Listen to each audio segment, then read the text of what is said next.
tanong po is, ano po ba papapili ng kawan? Special po ba sila? Kasi sabi ko sa kanila, special kayo.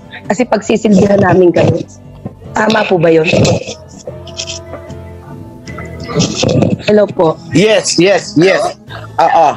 Ano ang papel ng kawan? Actually, kung naiintindihan nila ang covenant and laws, hindi nila kailangang itanong yan. Opo. Kaya lang po Kasi talagang... nasusulat dyan, blessed are they who obey my commandments, for they shall enter into the gate of the kingdom of heaven.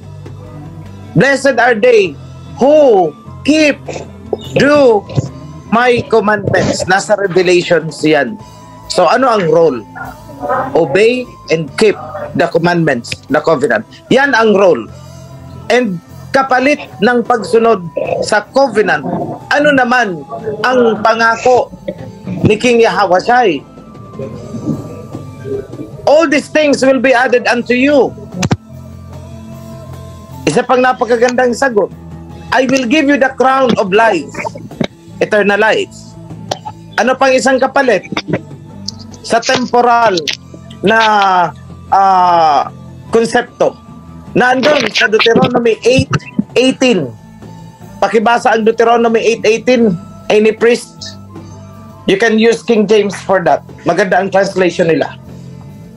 Para malaman kung ano ang role ng kawan. Nasabi ko ng isa, obey the commandments. Yan ang role natin. Wala naman tayong magagawa tagasunod. And in return, kapalit ng pagsunod, naandun ang pangako. Deuteronomy 8:18 at ang iba nasabi ko na, the eternal life. Please no use King James. Yes po.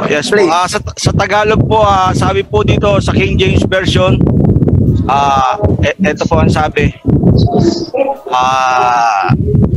Deuteronomy chapter 8:18, King James Tagalog.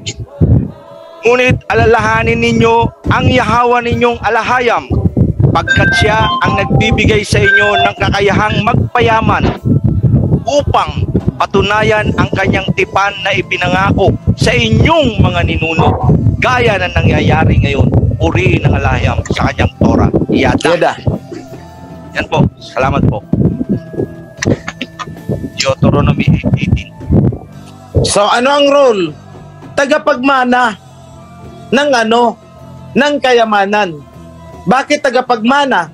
Kasi yun ang covenant. Bahagi yun, I should say, ng covenant. So kailangan nating sumunod bilang tagapagmana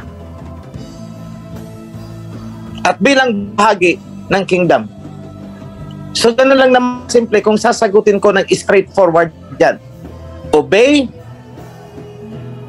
bind yourself to the covenant, obey the commandments inside the covenant. Kapalit noon, yan, binasa ni Bro Nonoy, and ang iba sinabi ko na kanina, you will be given the eternal life in the kingdom. So I hope that answers the question, Sis Raquel.